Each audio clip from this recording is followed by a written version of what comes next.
Every gambler knows that the secret to surviving, I don't wanna take advice from fools. You always won every time you placed a bet. Money, that's what I want. Discovery Channel airing a show called Sainthoods. It's a show about some rival Boston bookmakers documentary.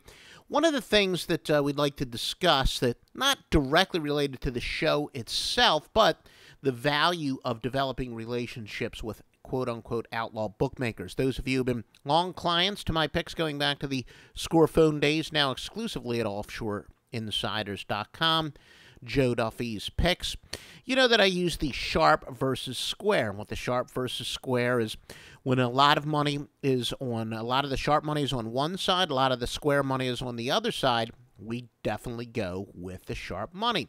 But where do I get that information? It's a little more widely available to the public. I know places like Sports Insights, SportsOptions, try to take the old Don Best a step or two further and get intel from the bookmakers. And also those arbitrage sites were very good for getting information as well. I'm pretty consistent with the relationships I've developed, some of the big offshore and Vegas bookmakers. But offshore is the best place to get the sharp information. I've always said the best place for the square is outlaw bookmakers. I know a few throughout the country that I've met through people, etc., and tried to keep in touch with over the years.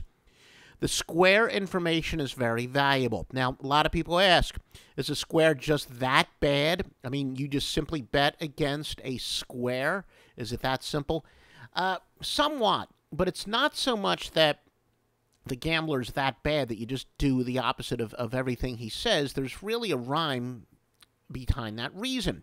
We also use our outlaw lines, or we kind of change the name where we call it the true line, which is really more accurate. And the true line is where we put out, we use the same metrics that the odds makers do, but we put out a line and it's minus any type of bias that we know that there are certain quote-unquote public teams. You hear that said all the time, where people like to bet teams that are off of a big national TV win. Gamblers always make too many judgments based on a game that they saw the previous week.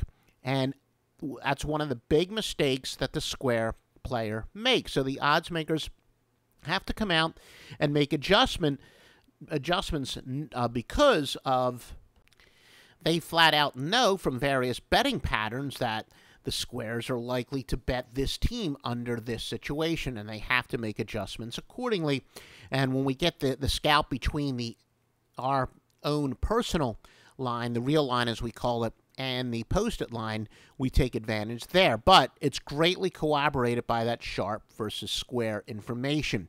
And we get the best square information, although the best sharp information comes from the offshore books. The best square information is from bookmakers I've known from my days of living in the Philadelphia metropolitan area. Yes, we do know some people in Boston that we like to trade information with. The best square information comes from the outlaw books. And that is because the quote-unquote public teams, the sucker money is coming from those small players. Now, we measure square information not on the amount of money that is bet on a certain team, but the number of squares betting a certain team. That's right, the $10, the $20, the $50 player is extremely valuable for that square intel.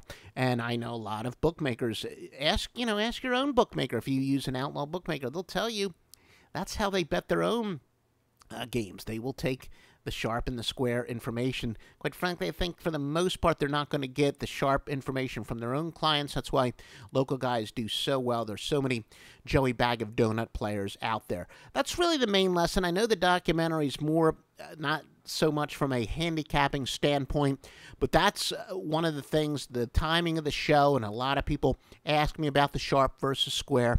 That's really where very valuable square information comes from people like the Sainthoods, from some of the bigger cities. Yes, Boston, Philadelphia, Pittsburgh are big in the professional sports. Live here down in Atlanta, know some guys who can give me some great information as far as college football is concerned. Compare that to some of my offshore contacts that I've developed over the years. Also, the sites that I mentioned, the SportsOptions, Sports Insights, some things you can do with Don Best, the Arbitrage sites, etc. Those trading sites, they are excellent for the sharp versus square information. Just part of the arsenal at offshoreinsiders.com.